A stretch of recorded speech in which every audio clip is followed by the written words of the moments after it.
Okay, next up, we'll hear from Washington Township Deputy Police Chief John D'Alessandro with an update for residents on spring safety tips. Thank you, Mayor.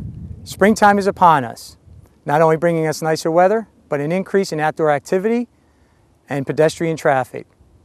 Here are some safety tips to help keep your spring and summer activities safe and enjoyable. New Jersey law states anyone under the age of 17 must wear an approved helmet when cycling, skateboarding, or inline skating. And check your bicycle and other equipment before cycling.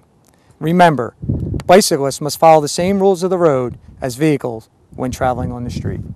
Also be advised that off-road motorcycles, ATVs, and electric or gas-powered scooters are not permitted to be driven on any streets, highways, sidewalks, or township property. For those of you who enjoy walking, jogging, or running, please take these basic precautions, such as running during daylight hours and wearing bright-colored or reflective clothing. Be aware that headsets could hinder your ability to hear traffic. We also like to encourage you to use our local park facilities in order to help minimize those activities on the street. And finally, motorists, please obey the 25-mile-an-hour residential speed limit and take extra care in places like parks, ball fields, and school areas. Thank you for listening. And remember, when you think spring, think safety. Thank you, Deputy Chief. Those were some very good tips for all of us to keep in mind. We appreciate you keeping us informed as well as keeping us safe. Next up is our email segment, and this month we heard from a resident who identified herself as softball mom. That could be a lot of people in town. She wrote, "Hi, Mr. Mayor. At practice last week, I noticed that they've started construction on the softball building over at Washington Lake Park. Is it going to be ready to use this softball season?